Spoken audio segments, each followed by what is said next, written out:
नमस्कार, मैं सुनील डांग। साथियों, आज बात करेंगे उच्च शिक्षक संस्थानों में स्थायी कुलपतियों की कमी के चलते आर्थिक और प्रशासनिक नेतृत्व बुरी तरह से प्रभावित हुआ है। इस पर लोग क्या कहते हैं, आइए इसके ऊपर बातचीत करते हैं। देश में कोरोना के चलते जहां पिछले साल से शिक्षा व्यवस्था चरमरा गई है, वहीं उच्च शिक्षण संस्थानों में स्थायी नेतृत्व की कमी ने और भी मुसीबतें पैदा कर दी हैं। देश की केंद्र सहित कई राज्य यूनिवर्सिटियों में कुलपति का स्थायी पद खाली पड़ा है। स्थायी कुलपति यानी कि वाइस चांसलर के अभाव में कार्यवाहक कुलपति के सहारे चल रही इन जानी मानी यूनिवर्सिटियों में JNU, Jawaharlal Nehru university, DU, Delhi university और बीएचयू, बनारस हिंदू यूनिवर्सिटी आर्थिक और प्रशासनिक नेतृत्व बुरी तरह से प्रभावित हुआ है। इस विषय पर पूर्व कुलपति बीएचयू श्री पंजाब सिंह ने कहा, कुछ हो जाए, लेकिन 20-25 यूनिवर्सिटी में इस तरह से खाली रहे या एडहॉक पर चले इंचार्ज करे, this is not very congenial. We educationist all discuss this. अभी बीएचयू के केस का आपने कहा, बीएचयू के यूनिवर्सिटी के research committee meeting was fixed, if I correctly recall, it was sometime in February, क्योंकि मार्च में चांसलर का टर्म होता है। 10 या 15 फरवरी को मीटिंग का डेट हो गया था, and that meeting was only to screen 5 candidate after discussion. 3 या 4 जो भी नाम उनको भेजना है उसको मिनिस्ट्री को भेजना, goes to president, and I am sure this should have been done before the vice chancellor left. लेकिन ऑल ऑफ अ सडन क्या हुआ, वो मीटिंग शेड्यूल होकर पोस्टपोन हो गई। इसके बाद आज तक वो डेट नहीं हुआ। इसी तरह से प्रोसेस में करीब 20 यूनिवर्सिटीज जो है, very very important universities like Delhi University, BHU, JNU and many other central universities are very important, उनमें वाइस चांसलर नहीं है फॉर अ लॉन्ग पीरियड कई जगह। तो ये एक बड़ा अनफॉर्चुनेट है, because as I said because very important. तो इसमें और हायर एजुकेशन कमीशन और any commission, any committee recommends कि इसमें गैप नहीं होना चाहिए, as happens in many universities outside. ये इसमें गैप नहीं होना चाहिए, and we should process timely, जिससे कि वो कंटिन्यूटी बनी रहे। स्पीड ऑफ ग्रोथ और development of university continues so that nothing is handed. अब ये कहाँ डिले हो रहा है, somebody will say कि मिनिस्ट्री में डिले है, somebody will say कहीं पड़ा हुआ है, somebody sometime refer कि और आगे भी गया हुआ है, but this I can't comment on that। मैं सिर्फ ये कहूँगा कि इसमें प्रोसीजर बहुत क्लियर है, and government should rather must ensure कि ये प्रोसेस टाइमली हो। गौरतलब है, अखिल भारतीय विद्यार्थी परिषद यानी कि एबीवीपी की ओर से विश्वविद्यालय इकाई द्वारा भारत के राष्ट्रपति और केंद्रीय विश्वविद्यालयों के विजिटर माननीय रामनाथ कोविंद साहब को निवेदन करते हुए मांग रखी थी कि 21 केंद्रीय विश्वविद्यालयों में रिक्त पदों और अस्थायी कुलपतियों के स्थान पर स्थायी कुलपति नियुक्त किए जाएं। एबीवीपी की राष्ट्रीय महामंत्री सुश्री निधि त्रिपाठी ने ट्विटर पर भी कहा, और अब सुनते हैं इनके विचार। इस समय में जब राष्ट्रीय शिक्षा नीति को लागू करना है, ऐसे समय में जबकि कोरोना के कारण हमारी 2 वर्षों की शिक्षा व्यवस्था किंचित उनमें परिवर्तन हुआ है, हम ऑनलाइन शिक्षा की तरफ बढ़ गए हैं, ऐसे समय में विश्वविद्यालयों में उनके अभिभावक का होना नितांत आवश्यक हो जाता है। और इसी बात को ध्यान में रखते हुए अखिल भारतीय विद्यार्थी परिषद महामहिम राष्ट्रपति जी और उन विश्वविद्यालय के विजिटर्स से भी यह आग्रह करती है, उनसे यह मांग करती है कि जल्द से जल्द उन विश्वविद्यालयों में कुलपति के रिक्त पद भरे जाएं तथा वहां पर स्थायी कुलपति की नियुक्ति की जाए। और आज विद्यार्थी परिषद के द्वारा 7 केंद्रीय विश्वविद्यालयों की उन इकाइयों के माध्यम से, साथ ही साथ विद्यार्थी परिषद की वहां के स्थानीय इकाई के माध्यम से महामहिम राष्ट्रपति जी को एवं विजिटर को ज्ञापन सौंपा जा चुका है। आगे आने वाले समय में भी हम अन्य सभी ऐसे विश्वविद्यालय जहां पर कुलपति के पद रिक्त हैं, वहां पर कुलपति के पद को शीघ्र भरे जाने हेतु विद्यार्थी परिषद अपने ज्ञापन सौंपेगी भी, और साथ ही साथ अब महामहिम राष्ट्रपति जी से यह आग्रह करते हैं कि वो जल्द से जल्द उन विश्वविद्यालयों में कुलपति की नियुक्ति सुनिश्चित करें। देश के 45 केंद्रीय विश्वविद्यालयों में से 21 में नियमित वाइस चांसलर नहीं है। अधिकारियों के अनुसार नियुक्ति में विलंब पीएमओ की ओर से देरी के चलते ऐसा हो रहा है। यह भी बताया गया कि कानूनन पीएमओ की इस विषय में कोई भूमिका नहीं है, पर इन दिनों फाइलें अनधिकृत तौर पर यहाँ भेजी जाती हैं। इस बात की पुष्टि न होने के कारण यह केवल अफवाहों से निर्मित बात ही लगती है। दिल्ली विश्वविद्यालय के कार्यवाहक कुलपति प्रोफेसर जोशी 31 मई को विश्वविद्यालय में प्रोफेसर के रूप में सेवानिवृत्त हो गए। इस प्रकार उपरोक्त आधार पर भी उनकी कॉन्टिन्यूटी सस्पिशियस हो जाती है। क्या कुल सचिव या विश्वविद्यालय के वरिष्ठतम प्रोफेसर को अंतरिम अवधि के लिए या जो भी विजिटर द्वारा कार्यों का निर्वाह करने के लिए उपयुक्त समझें पदभार संभालने के लिए कहा जाना चाहिए था? इसी विषय पर दिल्ली विश्वविद्यालय छात्र संघ के पूर्व अध्यक्ष श्री अजय माकन, जो वर्तमान में महामंत्री अखिल भारतीय कांग्रेस कमेटी के भी हैं, ने भी यूनिवर्सिटी में सिस्टम के पैरालाइज होने पर कड़े प्रश्न खड़े किए। आइए सुनते हैं। यही जो है अमेरिका ने जिस वक्त आगे तरक्की करी, जब उसने इनोवेशन और रिसर्च को आगे बढ़ाया। अभी चाइना भी रिसर्च और इनोवेशन को आगे बढ़ा करके पूरी दुनिया के ऊपर राज करना चाहता है, और हमारा उल्टा, हमारा देश रिसर्च और इनोवेशन के ऊपर, हायर एजुकेशन के ऊपर हमारा देश जो है उसके ऊपर खर्चा कम कर रहा है। तो ये तो उल्टा रास्ते के ऊपर चल पड़े, और उसी का एक ये हिस्सा है कि दिल्ली यूनिवर्सिटी का वाइस चांसलर अभी तक के पक्का नहीं। दूसरा सुनील जी, इसमें सबसे बड़ी दिक्कत ना केवल सरकार की सोच और सरकार के फंडिंग्स की कमी होना है, बल्कि जिस तरीके से, जिस प्रक्रिया से अपॉइंटमेंट्स हो रही है, वो भी बहुत उसके ऊपर भी प्रश्न चिन्ह है।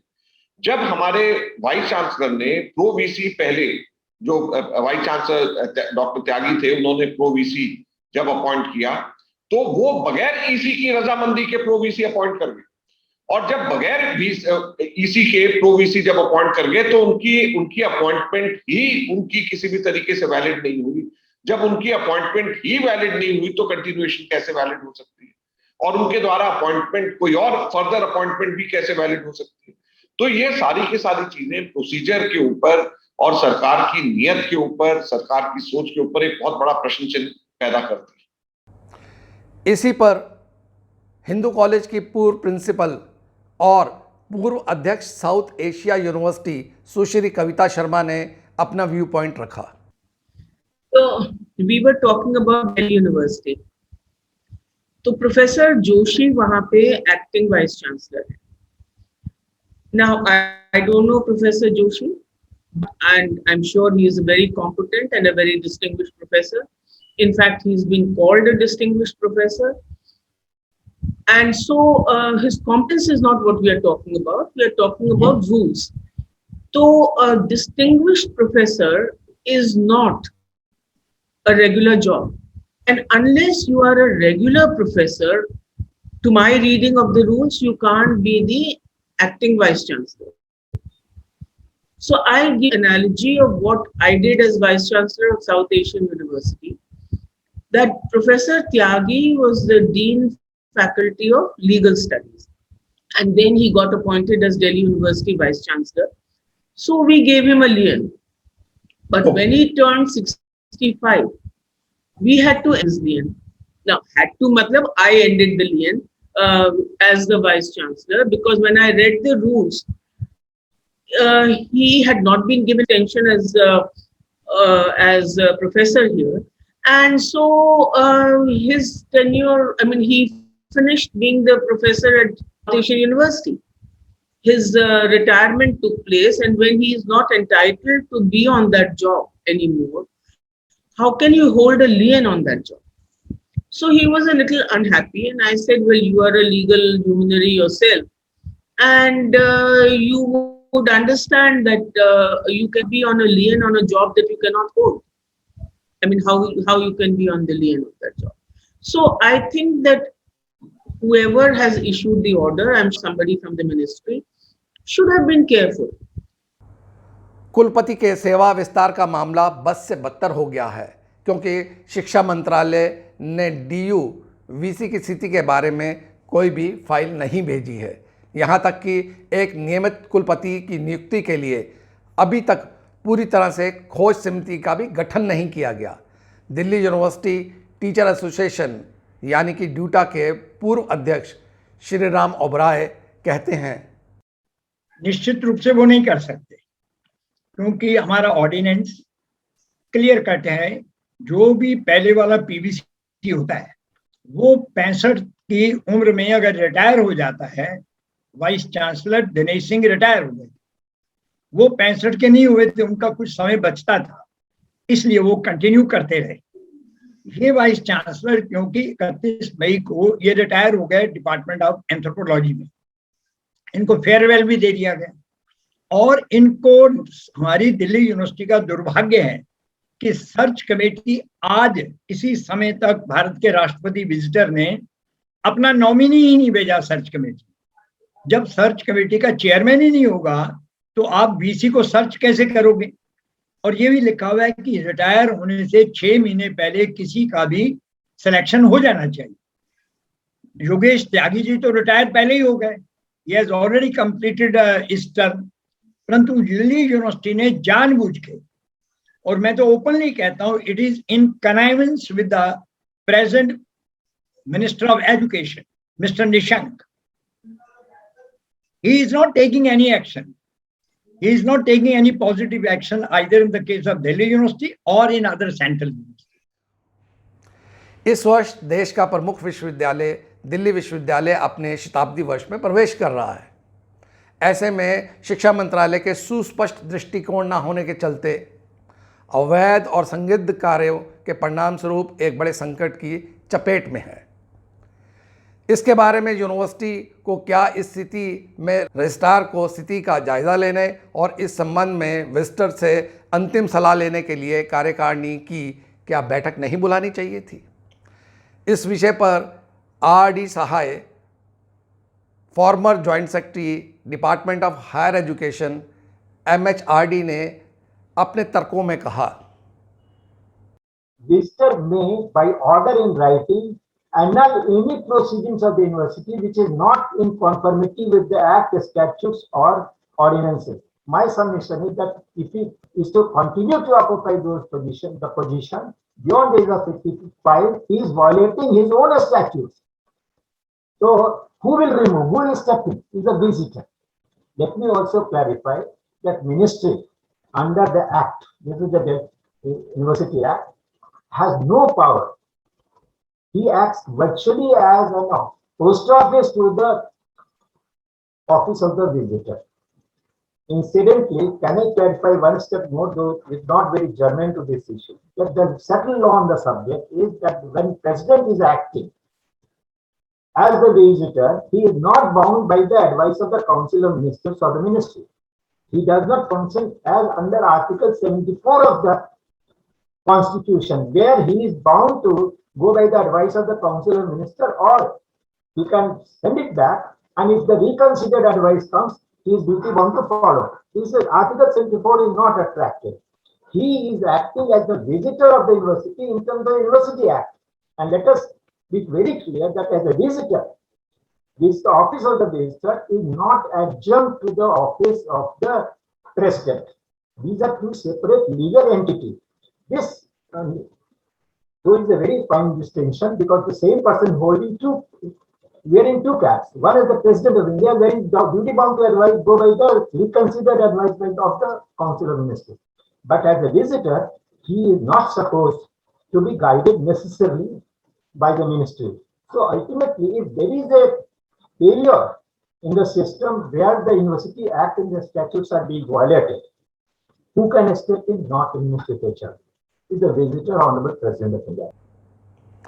संदर्भ रहे, DU कार्यकारिणी परिषद ने अपनी बैठक में चयन समिति के बारे में 2 नामों का एक पैनल सुझाया था। एक योगेंद्र नारायण, पूर्व रक्षा सचिव और राज्यसभा के महासचिव, दूसरा प्रोफेसर राजकुमार, पंजाब विश्वविद्यालय के कुलपति, जिन्हें विजिटर को आज तक भेजा ही नहीं गया, ताकि वह कहीं अपना नामित सदस्य जो अध्यक्ष सर्च कमेटी बनता है वह बनते ही कहीं कार्य शुरू ना हो जाए। क्या सर्च कमेटी को पूरा करने के लिए यह अत्यधिक देरी DU के मुद्दे पर जानबूझकर या अनजाने में बैठे मंत्रालय के कारण हुई है? AIU के पूर्व अध्यक्ष और GNL यूनिवर्सिटी के कुलपति दुर्गा सिंह चौहान कहते हैं, तो एक्ट बिल्कुल साफ है कि विश्वविद्यालय की एग्जीक्यूटिव काउंसिल जो कार्यकारिणी है उसी को उसको अप्रूव करना होता है। पहले जब कुलपति होता है तो अपने सहायक के रूप में, और बाद में जो है नहीं है कुलपति, वो खुद ही चला गए हैं, और उसके बाद में विश्वविद्यालय में कार्यकारिणी जो है, यदि कोई ये पीवीसी है, प्रतिकुलपति है, तो उसका और अनुमोदन समय का कर सकते हैं, और बशर्ते कि उसको विजिटर मान ले। उनके अप्रूवल के बिना तो कोई भी जो है हेड ऑफ द इंस्टीट्यूशन नहीं हो सकता। तो एक तो हमारी जो शिक्षा मंत्रालय है, जो एजुकेशन मिनिस्ट्री है, उसको बड़ा तत्पर रहना चाहिए, बहुत ही कॉन्शियस रहना चाहिए, और बड़ा संवेदनशील होना चाहिए कि विश्वविद्यालय में जहाँ पे लाखों विद्यार्थी पढ़ते हैं, जिनके जीवन का एक एक क्षण जो है ये शिक्षा में परिवर्तित होता है, लर्निंग उसका एटीट्यूड बदलता है, और एक वर्ष में वो कहीं से कहीं पहुंच जाता है। तो विश्वविद्यालयों की अवहेलना करना अर्थात पूरे समाज के युवा वर्ग की जो क्षमताएं हैं उनको कम करना है। दिल्ली विश्वविद्यालय को निश्चित रूप से अपने शताब्दी वर्ष में इस तरह के जर्जर तरीके से व्यवहार करने की आवश्यकता नहीं है, जहां कार्यवाहक कुलपति के कार्यों को कानूनी रूप से चुनौती दी जा सके। और अब समय आ गया है कि प्रधानमंत्री कार्यालय को हस्तक्षेप करना चाहिए और इस मामले को सुलझाना चाहिए। मौजूदा सरकार में आधा दर्जन से ज़्यादा मंत्री ऐसे हैं जो मदद की गुहार लगा रहे इस प्रतिष्ठित संस्थान के पूर्व छात्र हैं। वहीं सर्वोच्च न्यायालय में भी 10 के लगभग वर्तमान न्यायमूर्ति इसी विश्वविद्यालय की देन है। इस विषय पर श्रीराम कॉलेज के पूर्व प्रोफेसर पुरुषोत्तम गोयल ने अपनी नाराजगी जताते हुए कहा, Most unfortunately, recently, Delhi University has been treated most casually and most heavily.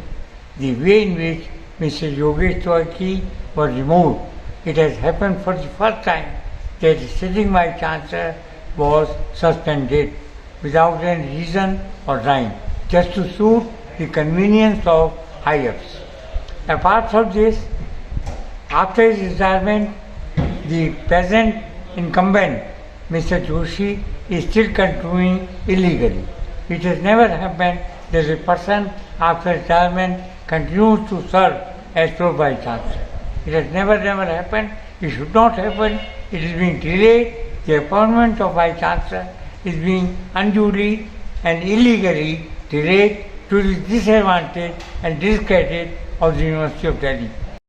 राष्ट्रीय शिक्षा नीति 2020 बनाने वाली सेंट्रल कमेटी के सदस्य राम शंकर कुरील ने न्यूज़ विद फैक्ट से बातचीत में बताया कि कई विश्वविद्यालयों में स्थायी कुलपति पद खाली हैं। इसके लिए विज्ञापन की प्रक्रिया भी शुरू हो गई थी, हालांकि अभी तक यह पूरी नहीं हुई है। देश भर की उच्च शिक्षा के लिए यह एक बड़ी समस्या है जिस पर ध्यान दिया जाना चाहिए। कई जगहों पर भर्ती प्रक्रिया चल रही है तो कई विश्वविद्यालयों की फाइलें मंत्रालय में पेंडिंग हैं। इसमें JNU, DU और BHU जैसे बड़े संस्थान भी हैं। इसके अलावा राज्य की यूनिवर्सिटियों में भी यही समस्या दिखाई दे रही है। कई जगहों पर स्टाफ ही नहीं है, कई विभागों में फैकल्टी ही नहीं है, कहीं कॉलेज में प्रिंसिपल नहीं है, कई राज्यों में फाइनेंशियल सिस्टम ठीक नहीं है, तो कहीं भर्ती की अनुमति ही नहीं दी जा रही। यह स्थिति कमोबेश सभी जगह है। वे कहते हैं इस पर न केवल फोकस किया जाना चाहिए बल्कि विमर्श करने के साथ जल्दी से जल्दी व्यवस्था ठीक की जानी चाहिए। कोरोना के चलते पहले भी शिक्षा के क्षेत्र में बाधाएं पैदा हो गई हैं, अतः इनको सतत करना होगा। केंद्रीय विश्वविद्यालय जम्मू, हिमाचल, दक्षिण बिहार, हरियाणा, हरि सिंह गौर, झारखंड केंद्रीय विश्वविद्यालय में ये पद के लिए प्रक्रिया शुरू हुई 6 महीने बीत चुके हैं, लेकिन अभी तक नियुक्ति नहीं हुई है। ऐसे में केंद्र सरकार और राज्य सरकारों को इस दिशा में तेजी से काम करना चाहिए। दिल्ली विश्वविद्यालय में एक बड़ा नाम है उपेंद्र बख्शी, जो पूर्व कुलपति रहे, ने कहा, कर्जे का नुकसान बहुत है। जब यूनिवर्सिटी जैसी संस्था वीक होती है तो भविष्य देश का वीक होता है, ये मैं मानना है। कोई भी एजुकेशन इंस्टीट्यूशन के आगे की पीढ़ी के लिए कौन तैयार करते हैं?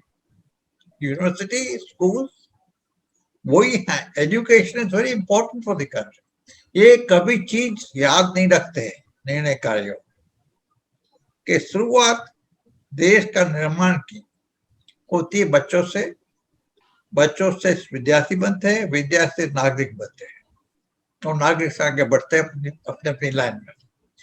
तो सबसे पहली जिम्मेवारी फैमिली की है, फिर स्कूल की, कॉलेज की, यूनिवर्सिटी की है, फिर विविध संस्थाओं के। उपेंद्र बख्शी जी ने यहाँ तक कहा कि विश्वविद्यालय के लोग सेवा विस्तार जैसी छोटी बातों के लिए अदालतों में चले जाते हैं, जबकि मुझे याद आता है कि लोग मेरे सेवा विस्तार के लिए उच्चतम न्यायालय चले गए थे, पर मैंने कोर्ट को मना किया कि मैं कोई विस्तार नहीं चाहता हूँ, ना ही मैं इसको स्वीकार करूँगा। क्या आज ऐसा है? दिल्ली विश्वविद्यालय के पूर्व कुलपति दिनेश सिंह से हमारी बातचीत में उन्होंने कहा, नई शिक्षा नीति 2020 के स्नातक में 4 साल का जो प्रावधान है वह मेरे समय में ही शुरू हुआ था। मुझे ये जानकर खुशी हुई कि अब उसे स्थान मिल गया है। बातचीत के आगे उन्होंने एक जगह डेंग शिंगपिंग चाइना के प्रीमियर रहे, उनके एक कथन को हमारे सामने उजागर किया कि बिल्ली काली हो या सफ़ेद, जब तक वह चूहे को पकड़ती है वह स्वीकार है। It's does not matter whether a cat is black और white as long it's catch mice. इसी श्रृंखला में पूर्व कुलपति दीपक नैयर जी से भी हमारी बातचीत हुई तो पता चला कि वह अपनी धर्मपत्नी के स्वास्थ्य में अधिक व्यस्त हैं। हम उनके स्वास्थ्य की कामना करते हैं। उन्हें केवल एक कथन में सब कुछ कह दिया कि मैं 5 वर्ष तक विश्वविद्यालय को रात दिन एक करके जो साख बना के गया था वह रेत की तरह हाथ से निकलते हुए देख मुझे दुख हो रहा है। वहीं शिक्षा जगत के चमकते सितारे भानु प्रताप मेहता ने कहा कि विषम परिस्थितियों के चलते उन्होंने शिक्षा जगत से कुछ समय के लिए अपनी दूरी कर ली है, अतः वह इस विषय पर कुछ नहीं कहेंगे। डीयू के पूर्व कुलपति VR मेहता ने कहा, कुलपतियों को अनुशासित जीवन जीना चाहिए। पूर्व HRD के मिनिस्टर मुरली मनोहर जोशी जी से बातचीत से मालूम पड़ा कि वह हाल ही में कोविड से उभरे हैं और स्वास्थ्य लाभ ले रहे हैं, अतः उनसे लंबी बातचीत संभव नहीं है। वहीं पूर्व मंत्री संजय पासवान ने कहा कि वह विश्वविद्यालय के राष्ट्रपति के नामित सदस्य हैं, अतः उनका बोलना उचित नहीं होगा। इस विषय पर विस्तार से जानकारी के लिए जब शिक्षा मंत्री रमेश पोखरियाल के कार्यालय से संपर्क किया तो उनके मीडिया सलाहकार उमाकांत त्रिपाठी ने कहा कि इस समय वह कोरोना ग्रस्त होते हुए एम्स में भर्ती हैं और स्वास्थ्य लाभ ले रहे हैं, जल्दी ही कार्यालय ज्वाइन करेंगे।